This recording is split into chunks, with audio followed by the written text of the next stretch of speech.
Assalamualaikum warahmatullahi wabarakatuh.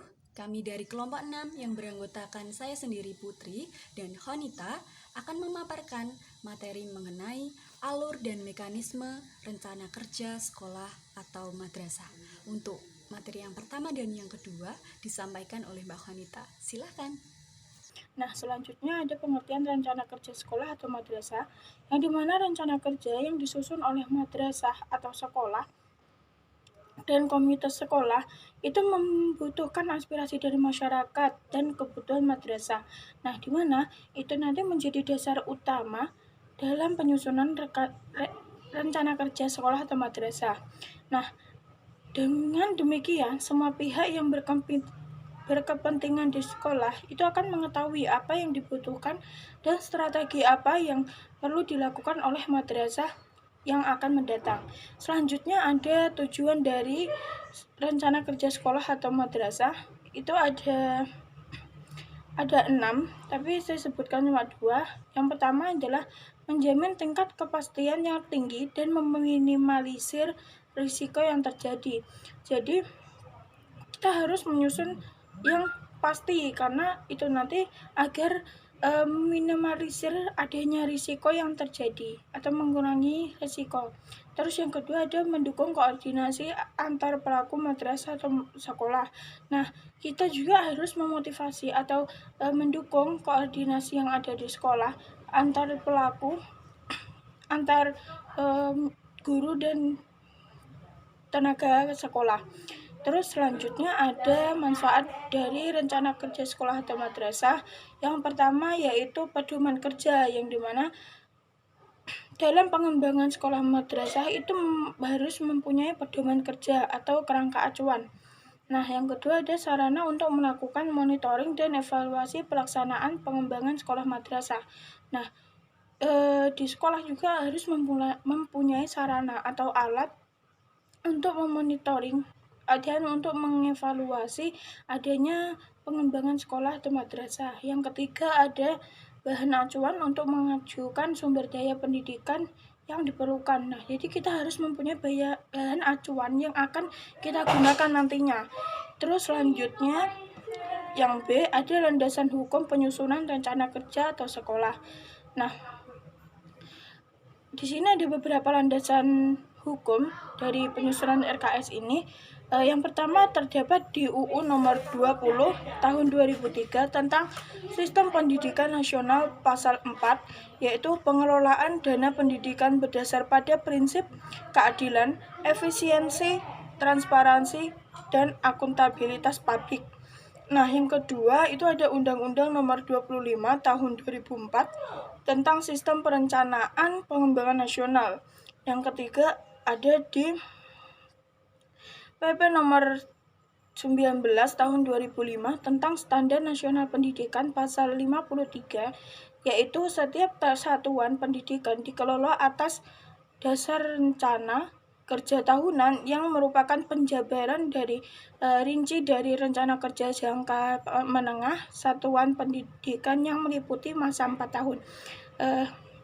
Yang lainnya bisa dibaca sendiri. Selanjutnya kita ke Mbak Putri Nurlaila. Baik teman-teman semua, setelah melihat pemaparan dari Mbak Konita tadi, yaitu mengenai pengertian, manfaat, tujuan, dan landasan hukum dari rencana kerja sekolah maupun madrasah itu tadi, yang selanjutnya kita akan membahas ataupun berdiskusi bersama mengenai alur dan mekanisme rencana kerja sekolah maupun madrasah. Alurnya itu ada 3 ya teman-teman. Yang pertama ada persiapan, yang kedua ada penyusunan, dan yang ketiga ada pengesahan. Nah, pada alur yang pertama ini kita paparkan lagi atau kita spesifikkan lagi tahapan-tahapannya, yaitu yang pertama ada persiapan. Di dalam persiapan ini adanya tahapan atau kegiatan pembentukan TPS ataupun TPSM, yang mana TPS itu sendiri kepanjangannya yaitu tim pengembangan sekolah ataupun madrasah. Setelah adanya pembentukan tim ini akan ada pembekalan TPS agar penyusunan rencana kerja sekolah dapat berjalan sesuai tujuan yang telah dibuat. Nah, TPS itu terdiri dari siapa saja? TPS itu terdiri dari guru, komite sekolah, ada orang tua peserta didik, dan pengawas. Yang selanjutnya itu ada penyusunan RKS atau M, yaitu menetapkan kondisi sekolah saat ini. Ya, kegiatannya apa? Yaitu EDS atau EDSM. EDS itu yaitu evaluasi diri sekolah, melihat kemampuan apa saja yang ada di sekolahan, dan setelah membuat EDS ini, yaitu ada perbandingan atau ada upaya untuk membandingkan hasil dari evaluasi sekolah tadi dengan standar nasional pendidikan di Indonesia ya. Dan yang selanjutnya setelah mengetahui EDS dari sekolah tersebut, yaitu merumuskan tantangan apa sajakah yang akan dihadapi dari sekolahan yang akan disusun RKS-nya. Nah, yang kedua dari alur penyusunan RKS tadi ada tahapan menetapkan kondisi sekolah yang diharapkan. Nah, kegiatannya yaitu mereview visi misi, mereview tujuan sekolah, mereview sasaran sekolah. Dan yang ketiga yaitu menyusun program kerja, kegiatan dan indikator kerja. Merumuskan proker dan penanggung jawabnya, dan merumuskan kegiatan indikator dan jadwal kegiatan yang telah dibuat atau timeline-nya. Nah, yang keempat ada menyusun rencana anggaran sekolah maupun madrasah, yaitu menyusun rencana biaya sekolah dan rencana pendanaan yang akan dilakukan ke depannya oleh sekolah tersebut.